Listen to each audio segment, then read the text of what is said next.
Unacademy. Let's crack it.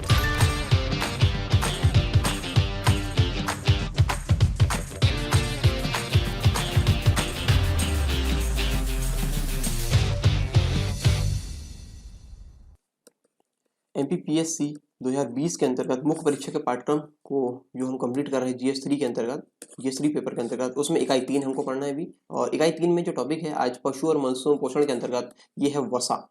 ठीक है, याद रहे वसा के अलावा हम कार्बोहाइड्रेट्स और प्रोटीन और विटामिन्स और इसके अलावा जल और रेशे हम कंप्लीट कर चुके हैं।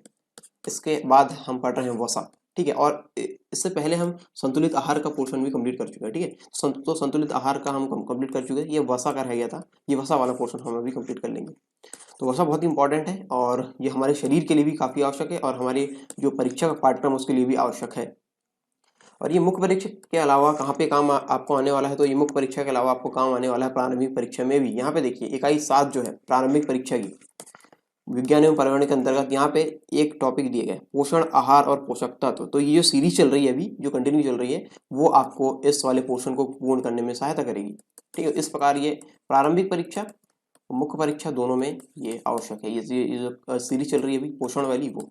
ठीक है, तो ये पोषण की आखिरी सीरीज होगी, मतलब सीरीज का आखिरी लेक्चर होगा ये वसा। ठीक है, तो ये आज ये लास्ट लेक्चर होगा, ये खत्म हो जाएगा। इसके बाद फिर अन्य टॉपिक हम पढ़ेंगे।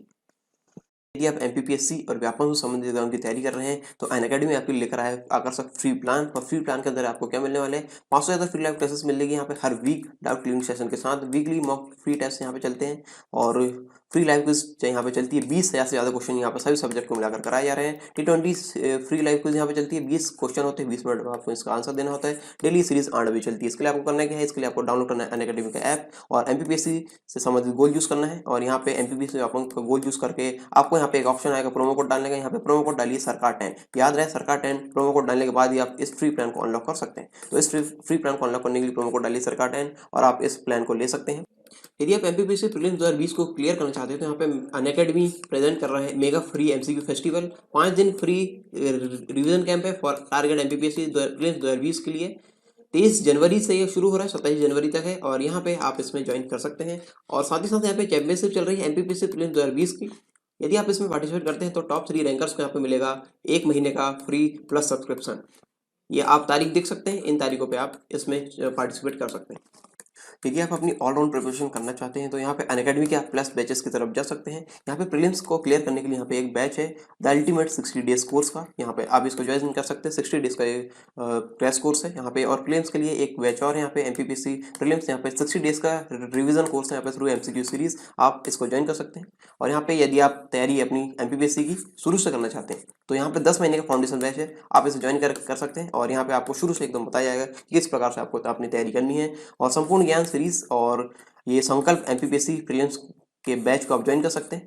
यदि आप ऑलरेडी रिवीजन मोड में हैं तो इन कोर्स को ज्वाइन कर सकते हैं। और इसके बाद यदि आप 2019 का प्रीलिम्स क्लियर कर चुके हैं तो स्वप्न पूर्ति बैच यहाँ पे चलाया जा रहा है। 35 दिन में आप एमपीपीएससी की मुख्य परीक्षा में उत्तर लेखन का अभ्यास यहाँ पे कर सकते हैं और हिंदी मीडियम के लिए ये विशेष है। इसके लिए करना क्या है, आपको एमपीपीएससी और व्यापम संबंधित एग्जाम गोल चूज करना है और प्लस कोर्सेज में जाकर गेट सब्सक्रिप्शन करना है। और यहाँ पे आपको इस प्रकार का इंटरफेस यहाँ पे मिलेगा। यहाँ पे अपने पसंदीदा प्लान को यहाँ पे चूज करके यहाँ पे आप प्रोमो कोड डालिए सरकार 10 प्रोमो कोड डालने से आपको 10% तक का डिस्काउंट यहाँ पे मिलेगा। Download Unacademy app now and let's crack it. वसा शुरू करते हैं। वसा टॉपिक यानी वसा को इंग्लिश में बोलते हैं फैट। वसा जो है कार्बन हाइड्रोजन और ऑक्सीजन से निर्मित यौगिक है। किस किस से, कार्बन हाइड्रोजन और ऑक्सीजन से निर्मित यौगिक है। और परंतु इनमें कार्बोहाइड्रेट की अपेक्षा ऑक्सीजन की मात्रा बहुत कम होती है। कार्बोहाइड्रेट भी CHO से ही मिलकर बने होते हैं, लेकिन इसमें यदि बात करें वसा में तो वसा में कार्बोहाइड्रेट की तुलना में ऑक्सीजन की मात्रा कम होती है। ऑक्सीजन की मात्रा यहाँ पे कम होती है। ठीक है, वसा के माध्यम से शरीर में ऊर्जा की कमी को दूर किया जा सकता है। एनर्जी की जो कमी रहेगी शरीर में वो उसको दूर किया जा सकता है। और इसके बाद हम देखते हैं वसा किससे किससे मिलकर बना होता है। वसा के एक अणु का संश्लेषण ग्लिसरॉल तथा वसीय अम्लों के 3 अणुओं के एस्टर बंध, किस किस से, ग्लिसरॉल तथा वसीय अम्लों के 3 अणुओं के एस्टर लिंकेज द्वारा आपस में जुड़ने से होता है। तो ये आपसे पूछा जा सकता है एस्टर बंध कहाँ बनता है, तो वसा में बनता है एस्टर बंध, मतलब वसा में रहता है एस्टर बंध। और यदि आपसे पूछा है कार्बोहाइड्रेट्स में, कार्बोहाइड्रेट हम पढ़े थे ग्लाइकोसिटिक बॉन्ड, ठीक है, ग्लाइकोसिटिक बॉन्ड। और यहाँ पे प्रोटीन में जो अमीनो अम्ल रहते हैं, प्रोटीन में आई होप आपने लास्ट लेक्चर देखे होंगे, तो जो मैं शब्दावली यहाँ पे यूज़ कर रहा हूँ आपको आसानी से समझ में आ रही है, ठीक है। तो ये सोचकर मैं चल रहा हूँ कि आपने पुराने लेक्चर देखें। तो यहाँ पे प्रोटीन जो अमीनो अम्ल से मिलकर बने होते हैं, आप बताइए कि इसमें कौन से बंद होते हैं, ठीक है। चलिए ठीक है, मैं ही बता देता हूँ। यहाँ पे पेप्टाइड बंद से मिलकर बने होते हैं, पेप्टाइड, ठीक है, पेप्टाइड बॉन्ड इनमें होता है प्रोटीन्स में, इस प्रकार से बंद रहते हैं। और यहाँ पे वसा में है, हमने देखा यहाँ पे एस्टर बंद, ठीक है। तो इस प्रकार से ये बायोकेमिस्ट्री से सवाल यदि आ जाए तो आपको याद रखिए, आपको याद रखना होगा कि किस प्रकार से बंद इनमें बनते हैं। अगला हम देखते हैं इसके अंतर्गत, वसा जल में पूर्णतः अघुलनशील होती है। जो वसा है जल में नहीं घुलती है, अघुलनशील होती है, परंतु chloroform, benzene, petroleum, acetone, alcohol, ether तथा केरोसिन आदि कार्बनिक विलायक के कार्बनिक जो विलायक रहते हैं, ठीक है, उनमें घुलनशील होती है। कार्बनिक विलायक जैसे कि हमने बात की है, chloroform, benzene, petrol, acetone, alcohol, ether और केरोसिन में, इनमें ये विलय होती है, ठीक है, या घुलनशील होती है, ऐसा हम कह सकते हैं। यदि हम बहुत ज़्यादा मात्रा यदि लेते हैं वसा की हमारे शरीर में, ठीक है, भोजन के माध्यम से, तो यहाँ पे ये हमारे लिए घातक है। स्पेशली जो सैचुरेटेड फैट्स रहते हैं, सैचुरेटेड वसाएं, जो संतृप्त वसाएं हैं, वो क्या करती है, रेज करती कोलेस्ट्रॉल लेवल को, जो कोलेस्ट्रॉल का लेवल रहता है वो बढ़ाती है, जो सैचुरेटेड वसाएं रहती है वो, ठीक है। और कोलेस्ट्रॉल का लेवल जब बढ़ेगा तो ये इंक्रीज करेगा रिस्क ऑफ हार्ट डिसीज वगैरह को ये इंक्रीज करता है, ठीक है। स्ट्रोक वगैरह की समस्या यहाँ पे आती है। ये तो हमने बात की है नकारात्मक पॉइंट की, ठीक है, नकारात्मक पॉइंट क्या है इसके। अब हम बात करते हैं कि हमें आवश्यकता क्यों होती है वसा की, why we need some fats. तो जैसा कि हम संतुलित आहार वाले का पोर्शन, जो संतुलित आहार का पोर्शन हमने जब लिया था, तो यहाँ पे हमने देखा है कि संतुलित आहार में जो बैलेंस डाइट होती है उसमें एक चीज और इंक्लूड करना हमें, जो एक पॉइंट यहाँ पे लास्ट लेक्चर में छूट गया था, कि यहाँ पे यहाँ पे रेशो है, यानी जो अनुपात है, अनुपात मैंने वहाँ पे आपको नहीं बताया, यहाँ पे देख लीजिए, ठीक है, कोई दिक्कत नहीं, वो छूट गया था। यहाँ पे मैं आपको बता देता हूँ जो अनुपात है इसका, कार्बन, प्रोटीन और फैट का, जो कार्बोहाइड्रेट, प्रोटीन और फैट का ये रेशो है 3:5, 1:5 और 1:5। यहाँ पे देखिए, कार्बोहाइड्रेट, प्रोटीन और फैट, सी से कार्बोहाइड्रेट है, पी से प्रोटीन है, एफ से फैट। तो यहाँ पे इनका रेशो कितना होना चाहिए हमारे संतुलित आहार में, तो यहाँ पे 3:5 कार्बोहाइड्रेट का, 1:5 प्रोटीन का, 1:5 फैट का। लेकिन यहाँ पे आपको देखने में सिमिलर लग रहे होंगे, लेकिन यहाँ पे प्रोटीन की मात्रा थोड़ी सी ज़्यादा रखनी है, ठीक है। तो इस प्रकार थोड़ा सा यहाँ पे ज़्यादा रहता है, इसलिए इसको बाद में लिखा गया। और ये जो इसका स्मॉल अमाउंट रहता है वो हमारे शरीर के लिए जो बैलेंस डाइट हम लेते हैं उसमें आवश्यक होता है। और fat is source of essential fatty acids, ये फैटी एसिड्स का सोर्स होते हैं फैट, जो कि हमारे बॉडी द्वारा नहीं बनते हैं।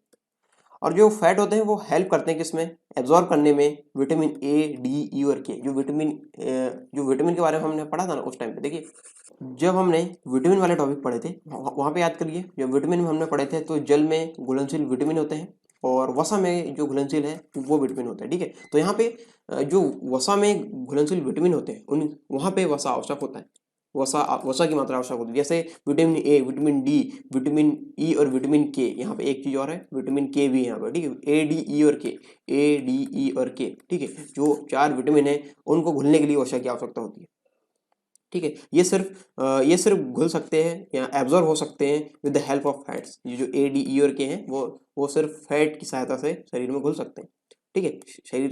शरीर में जो घुलने की प्रक्रिया है वहाँ पे एब्जॉर्ब हो सकते हैं, ठीक है। तो इस पर या घुल सकते हैं या एब्जॉर्ब हो सकते हैं, ऐसा हम कह सकते हैं, ठीक है। तो यहाँ पे हम आगे देखते हैं इसके बारे में। यदि जो कार्बोहाइड्रेट और प्रोटीन जो हम भोजन में लेते हैं, कार्बोहाइड्रेट और प्रोटीन लिए, और यदि वो काम में नहीं आए, यानी उससे हमने एनर्जी वगैरह बनने में या फिर इस प्रकार से किसी भी प्रकार से यदि काम में हमने नहीं ली उसको, तो वो कन्वर्ट हो जाता है फैट में। किस में कन्वर्ट हो जाता है, फैट में, ठीक है। ये हम पहले पढ़ चुके हैं इसके बारे में। जो कार्बोहाइड्रेट और प्रोटीन जब यूज़ में नहीं आता है तो वो फैट में कन्वर्ट होता है। तो ये बॉडी फैट इससे बढ़ता है, वेट बढ़ता है, वेट इंक्रीज होता है। तो यहाँ पे ये इसका नेगेटिव पॉइंट है, ठीक है। यदि हम कार्बोहाइड्रेट और प्रोटीन्स वगैरह का प्रोटीन वगैरह जो एनर्जी रहती है वो हम यूज़ नहीं करते, ठीक है। जो प्रोटीन और कार्बोहाइड्रेट हम लेते हैं तो वो कन्वर्ट हो जाता है किसमें, फैट में। ठीक है। तो आगे देखिए हम, इसके बाद हम देखते हैं जो फैट होते हैं वो दो प्रकार के यहाँ पे, सैचुरेटेड फैट और अनसैचुरेटेड फैट। मोस्ट जो फैट्स होते हैं, मोस्टली जो फैट्स होते हैं उसमें जो, और जो ऑयल्स वगैरह है वो दोनों तरीके के फैट यहाँ पे इंक्लूड करते हैं इसमें, ठीक है। यहाँ पे अनसैचुरेटेड फैट भी होता है और सैचुरेटेड फैट भी होता है मोस्ट में, इनका प्रोपोर्शन कुछ डिफरेंट प्रोपोर्शन में ही होते हैं। जैसे हम बात करते हैं हेल्दी डाइट की, तो we should try to cut down on foods and drinks high in saturated fats. हमको जो हमारी जो हेल्दी डाइट यानी संतुलित आहार वाले जो पोर्शन है, ठीक है, संतुलित आहार जब हम लेते हैं तो वहाँ पे हमको यहाँ पे कट करना है किसको, सैचुरेटेड फैट को।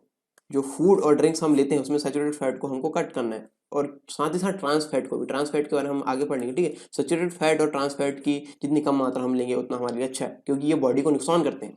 कौन कौन से, सैचुरेटेड फैट और ट्रांस फैट्स। ट्रांस फैट आपने देखा होगा, जो आप कुरकुरे वगैरह लेते हैं तो उसके पीछे रैपर में लिखा होता है ट्रांस फैट वगैरह, ऐसा ट्रांस फैट फ्री, इस प्रकार से चीज़ें वहाँ पे लिख रहती है, आपको देखने को मिल सकती है। जब भी आप इसको खरीदें या कोई और खरीदे तो भी आप वहाँ पे देख सकते हैं, ठीक। तो ये दोनों ही खतरनाक है, सैचुरेटेड फैट और ट्रांस फैट।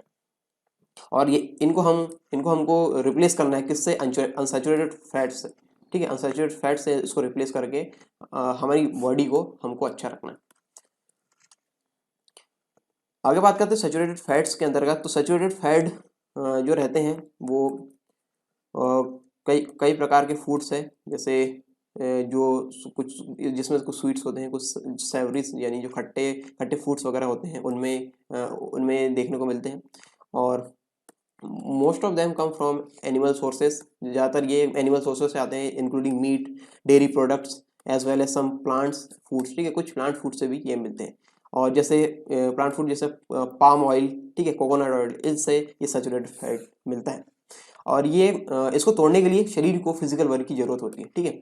तो जब जब भी इनका सेवन करते, जैसे आपने देखा होगा, आप कुछ मांसाहार वगैरह करते हैं, मांसाहार करते हैं तो आपके शरीर में मतलब आपके शरीर को जो फिजिकल वर्क की आवश्यकता होती है, भौतिक क्रियाओं की आवश्यकता होती है, तब जाके वो उस भोजन को तोड़ता है, ठीक है।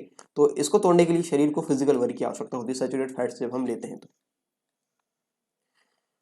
अब यहाँ पे किन चीज़ों में यहाँ पे ध्यान से देखने की आवश्यकता है, यहाँ पे high foods high in saturated fats जो वाली कंडीशन यहाँ पे बनेगी, यानी यहाँ पे सैचुरेटेड फैट्स वगैरह ज़्यादा होते हैं जिन फूड्स में, तो वहाँ पे हमको देख के खाने की आवश्यकता है, यानी ध्यान देकर खाने की यहाँ पे आवश्यकता है। वो हम देख लेते हैं किन किन चीज़ों में ध्यान देना है। Fatty cuts of meat products, butter, ghee, cheese, cream, sour cream, ice cream, some savoury snacks जैसे चीज़ क्रैकर्स, और कुछ पॉपकॉर्न वगैरह है, चॉकलेट्स है, बिस्किट्स है, केक्स है, पेस्ट्रीज है, पाम ऑयल है, कोकोनट ऑयल है, और कोकोनट क्रीम। इनमें सब में रहता है सैचुरेटेड फैट, ठीक है, सैचुरेटेड फैट। तो इनसे ये सोर्स है सैचुरेटेड फैट के, ठीक है। संतृप्त वसा के, संतृप्त वसा हिंदी में इसको बोलते हैं संतृप्त वसा, ठीक है। इनमें ये हाईली पाया जाता है। यहाँ पे जो सैचुरेटेड फैट ये आगे चल के इसकी प्रक्रिया में प्रोसेस होता है कोलेस्ट्रॉल, ठीक है। Cholesterol is mostly made by in the body by the body in the liver, ठीक है। जो लिवर है हमारे शरीर में, लिवर बनाता है कोलेस्ट्रॉल। ये किस प्रकार बनता है ये देखते हैं। जो सैचुरेटेड फैट हम लेते हैं, ठीक है, तो वो लिवर द्वारा उसको ले जाकर बना दिया जाता है कोलेस्ट्रॉल, ठीक है। जो सैचुरेटेड फैट हमने लिए उसको लिवर क्या करता है, उसको बना देता है, कन्वर्ट कर देता है कोलेस्ट्रॉल में कन्वर्ट करता है। और कोलेस्ट्रॉल घातक होता है किस चीज़ के लिए, हमारे शरीर के लिए, हार्ट अटैक जैसी समस्याएं या हार्ट डिसीज वगैरह। तो इस प्रकार की चीज़ें यहाँ पे देखने को मिलती है कोलेस्ट्रॉल से। कोलेस्ट्रॉल हमारे लिए खतरनाक है।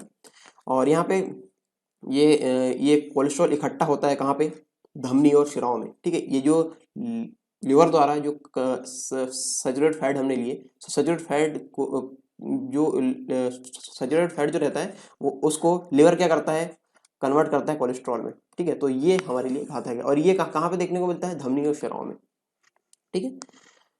और जो कोलेस्ट्रॉल वगैरह है जो हमारे शरीर जो हमारे ब्लड के अंदर से फ्लो होता है वो दो प्रकार से है। लो डेंसिटी लिपोप्रोटीन और हाई डेंसिटी लिपोप्रोटीन, यानी एलडीएल और एचडीएल, एलडीएल और एचडीएल। ठीक है, इस प्रकार से ये फ्लो होता है दो रूप में। देखते हैं हम एक एक करके। एलडीएल के बारे में बात करें तो यदि हम इसकी ज़्यादा मात्रा लेंगे इसकी सैचुरेटेड फैट की हमारी डाइट में, तो ये बढ़ाता है किसको, एलडीएल की मात्रा को। सैचुरेटेड फैट किसको बढ़ाता है, एलडीएल की मात्रा को। और जो एलडीएल है, एलडीएल कोलेस्ट्रॉल है, वो कहलाता है बैड कोलेस्ट्रॉल। हमारी बॉडी में बैड कोलेस्ट्रॉल ये कहलाता है। ठीक है, bad cholesterol in the blood. और जो इंक्रीज करता है किसको, हार्ट डिसीज को, स्ट्रोक वगैरह को। ठीक है, इसके रिस्क को इंक्रीज करता है। हार्ट डिसीज वगैरह से होती है और स्ट्रोक वगैरह आने की चांसेस में रहते हैं। अब बात करें एचडीएल की, तो ये थोड़े फायदेमंद होते हैं हमारे लिए, बॉडी के लिए अच्छे होते हैं। और ये एलडीएल से मतलब जो एलडीएल है वो हमारे लिए घातक है, और जो एचडीएल है वो हमारे लिए अच्छे, पॉजिटिव इफेक्ट इनका होता है, बॉडी के लिए अच्छे होते हैं। यहाँ पे हम देखते हैं आगे ट्रांस फैट के बारे में। तो ट्रांस फैट से संबंधित यूपीएससी 2011-12 में ये क्वेश्चन आ चुका है। जैसा कि आप देखते हैं कुरकुरे वगैरह खरीदते हैं या फिर कुछ इस प्रकार से पैकेट वगैरह खरीदते हैं, तो वहाँ पे देखा होगा trans fat free, trans fat free.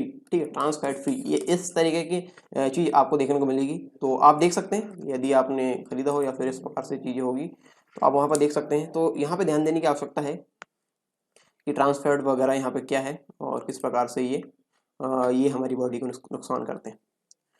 Trans fat यहाँ पे फाउंड होते हैं are naturally at low levels in some foods. जो प्राकृतिक रूप से हैं वो मतलब जो ट्रांस फैट है प्राकृतिक रूप से बहुत ही कम देखने को मिलते हैं। और जैसे हम देख ले मीट वगैरह में, डेयरी प्रोडक्ट्स में, यहाँ पे ये देखने को मिलते हैं। मतलब इनमें कम मात्रा इनकी मिलती है। Trans fat are found naturally at low levels in some food, जैसे मीट और डेयरी प्रोडक्ट्स में। ठीक है, trans fats can also be found in hydrogenated vegetables oil. यहाँ पे जो ट्रांस फैट वगैरह है वो ज़्यादातर देखने को मिलते हैं किसमें, आर्टिफिशियल ऑयल जो रहते हैं। ठीक है, जो हाइड्रोजनेटेड वेजिटेबल ऑयल रहते हैं वहाँ पे देखने को मिलते हैं। जो वनस्पति तेल वगैरह रहते हैं, वनस्पति वगैरह जहाँ पे हाइड्रोजन की सहायता से हम जो वेजिटेबल ऑयल्स वगैरह जो बनाते हैं, वहाँ पे ये यानी जो आर्टिफिशियल ऑयल्स हैं वहाँ पे देखने को ज़्यादा मिलते हैं ट्रांस फैट।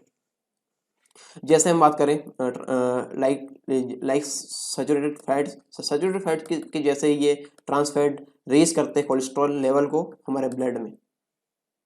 क्या करते हैं, ये कोलेस्ट्रॉल लेवल को रेज करते हैं हमारे ब्लड में। ठीक है, और ये जो ट्रांस फैट वगैरह है वो अमेरिका जैसे देशों में बैन हो चुका है।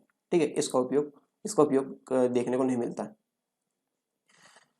और सरकार द्वारा कुछ यहाँ पे रिकमेंड्स भी यहाँ पे दिए गए हैं, कुछ गाइडलाइन वगैरह जारी की गई है। तो हम यहाँ पे देखते हैं adult should not have more than about 5 gram of trans fat a day.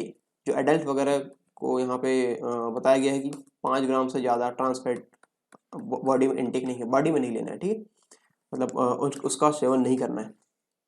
और most of the super market जैसे बात करें यूके वगैरह में, तो वहाँ पे रिमूव कर दिए गए हाइड्रोजनेटेड वेजिटेबल ऑयल को। ठीक है, और बहुत सारे जो वहाँ के ब्रांड्स हैं वहाँ पे ये इस प्रकार के ऑयल पर पाबंदी लगा दी गई है और यहाँ पे इसको रिमूव कर दिया गया है। और जैसे हम बात करें भारत में, तो भारत में भी इसके प्रति जागरूकता बढ़ी है। ठीक है, ट्रांस फैट वगैरह के संदर्भ में। और यहाँ पे जो सैचुरेटेड फैट है सैचुरेटेड फैट और ट्रांस फैट, इनको यदि हम कम कर दें, दोनों को यदि कम कर दें, तो हार्ट डिसीज और स्ट्रोक वगैरह को हम रोक सकते हैं, इन दोनों को यदि कम कर दें तो। ठीक है, तो इस प्रकार ये है ट्रांस फैट वगैरह। अब हम बात करते हैं अनसैचुरेटेड फैट की। किसकी, अनसैचुरेटेड फैट की। असंतृप्त वसा। ठीक है, यदि हम कट करें if you want to cut your risk of heart disease, यदि आप अपने हार्ट डिसीज के चांस को यानी जो रिस्क है उसको कम करना चाहते हैं, तो आपको लेना होगा क्या, अनसैचुरेटेड फैट्स। ठीक है, और ये हम इसके बात करें, जो सैचुरेटेड फैट है जो सैचुरेटेड फैट है वो फैट बनाता है, उसको अनसैचुरेटेड फैट कम करता है। जो सैचुरेटेड फैट हम लेते हैं, यदि वो हमारे शरीर में हम लेते हैं, तो उससे जो खराब चीज़ें बनती है उसको कम करता है क्या, कौन? Unsaturated fat. अनसैचुरेटेड फैट जो रहता है उसके लेवल को कम करता है, सैचुरेटेड फैट को, फैट के लेवल को, ठीक है। और ओवरऑल हम यदि बात करें तो गंदे फैट की मात्रा को कम करता है। कौन? जो अनसैचुरेटेड फैट है वो, ठीक है, गंदे फैट की मात्रा को कम करता है। और आगे हम बात करें तो जो यहाँ पे जो प्लांट्स और ऑयल वगैरह में देखने को मिलते हैं, फिश और जो फिश वगैरह में है, मतलब फिश और प्लांट के ऑयल में यहाँ पे देखने को मिलते हैं अनसैचुरेटेड फैट। वे हो सकते हैं पॉली अनसैचुरेटेड और मोनो अनसैचुरेटेड, ठीक है। प्यूफा और म्यूफा, प्यूफा और म्यूफा। प्यूफा मतलब पॉली अनसैचुरेटेड फैटी एसिड्स और म्यूफा मतलब मोनो अनसैचुरेटेड फैटी एसिड्स, ठीक है। तो इस प्रकार इनका फुल फॉर्म है। मोनो अनसैचुरेटेड फैट्स की बात करें तो ये प्रोटेक्ट करते हैं हमारे हार्ट्स को और ये मेंटेन करते हैं level of good HDL cholesterol के। एचडीएल जो हमारे गुड एचडीएल कोलेस्ट्रॉल होते हैं, यानी जो अच्छे कोलेस्ट्रॉल होते हैं, गुड कोलेस्ट्रॉल होते हैं, उनके लेवल को मेंटेन करता है। और ये रिड्यूस करता है किसको? जो बैड एलडीएल कोलेस्ट्रॉल होते हैं उसकी मात्रा को।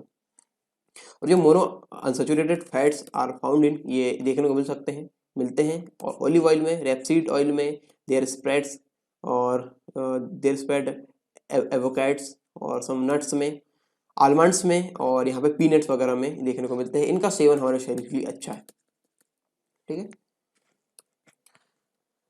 इसके बाद हम देखते हैं पॉली अनसैचुरेटेड फैटी एसिड यानी प्यूफा के बारे में, ठीक है। प्यूफा के बारे में हम देखते हैं तो PUFA fats can help lower the level of LDL cholesterol. ये सहायता करते हैं एलडीएल कोलेस्ट्रॉल के लेवल को कम करने में। जो बैड कोलेस्ट्रॉल लेवल है, यानी जो बैड कोलेस्ट्रॉल है उसका लेवल को कम करने में सहायता करते हैं। और यहाँ पे दो प्रकार के हैं पॉली अनसैचुरेटेड फैट्स के बारे में बात करें तो ये है ओमेगा 3 और ओमेगा 6, ठीक है। ये इसमें जो ओमेगा 3 है बहुत ही ज़्यादा पॉपुलर है और ये न्यूज़ में अक्सर रहता है, ठीक है। और यहाँ पे जो some types of omega 3 and omega 6 fats can be made by the body. ये हमारे शरीर में हमारे शरीर द्वारा नहीं बनाए जा सकते, इसीलिए ये आवश्यक होते हैं, यानी इसेंशियल होते हैं हमारे शरीर के लिए, यानी इन्हें बाहर से लेने की आवश्यकता होती है। ओमेगा 6 की बात करें तो ये मिलते हैं वेजिटेबल ऑयल्स में, जैसे रैपसीड कॉर्न, सनफ्लावर और सम नट्स, ठीक है। इनमें ये देखने को मिलते हैं। ओमेगा 3 फैट्स की हम बात करें तो इस पर सवाल भी आ चुका 2012 में यूपीएससी प्रीलिम्स में, नहीं सॉरी मेंस में आया था, या मेंस या प्रीलिम्स में, यहाँ पर थोड़ा कंफ्यूजन है, लेकिन ये प्रश्न पूछा जा चुका है। यहाँ पे देखिए तो यहाँ पे कमेंट ऑन ओमेगा 3 फैट, ठीक है, इस प्रकार से क्वेश्चन आया था। तो ओमेगा 3 फैट्स जो है किसके अंतर्गत आता है? प्यूफा के अंतर्गत, ठीक है, प्यूफा के अंतर्गत ये आता है। और ये मिलता है किसमें? ऑयली फिश जैसे मैकरेल वगैरह है, केपर्स है, हेरिंग्स है, ट्रॉट्स है, सार्डिनस वगैरह है, सैल्मन फिशेस वगैरह है, ट्यूना में, इन चीज़ों में देखने को मिलता है ओमेगा 3 फैट्स, ठीक है। और जो ओमेगा 3 हमारे शरीर के लिए बहुत अच्छा है। इसकी मदद से ब्रेन टॉनिक बनता है। क्या बनता है? ब्रेन टॉनिक, और जिससे ब्रेन पावर बढ़ता है, सोचने समझने तर्क वितर्क करने की क्षमता इससे बढ़ती है। और जो most of us get enough omega 6 in our diet, but we are advised to have more omega 3 by eating at least 2 portion of fish a week, ठीक है। यदि आप फिश खाते हैं तो आपके लिए अच्छा है। ओमेगा 6 हमें मिल जाता है शरीर में, मतलब अन्य सोर्सेस से हमें मिल जाता है, लेकिन यहाँ पे सलाह दी जा रही है कि आपको अपने भोजन में हफ्ते में 2 बार इसका सेवन करना चाहिए, इसका ऑयली फिशेस का, ताकि आप ओमेगा 3 आपकी बॉडी में मिलता रहे।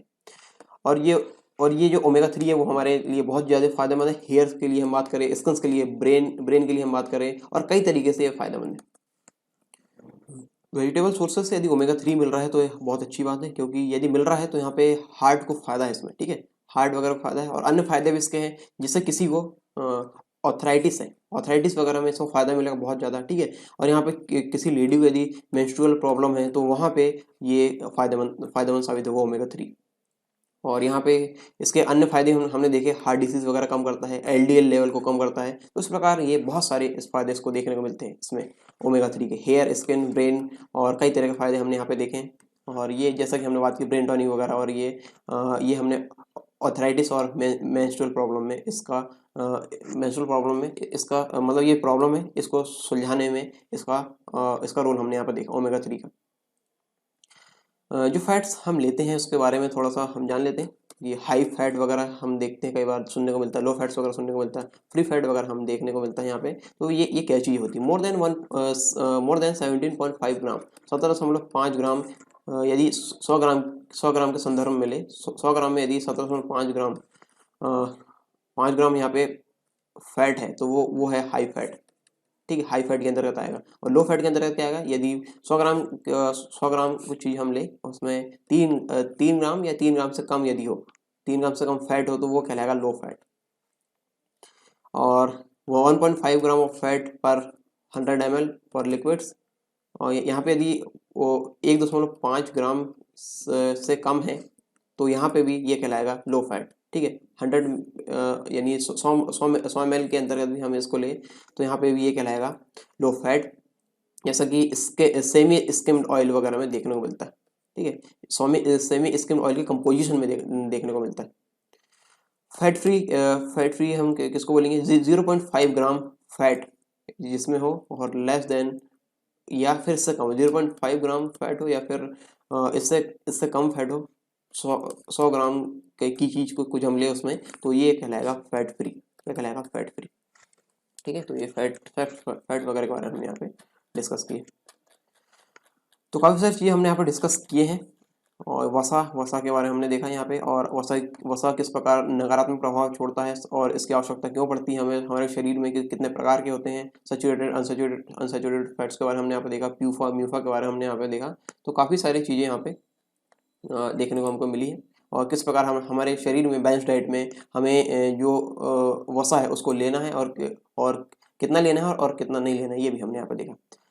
ठीक है, तो ये लेक्चर यहाँ पे खत्म करते हैं, और यहाँ पे पोषण वाला टॉपिक यहाँ पे खत्म होता है।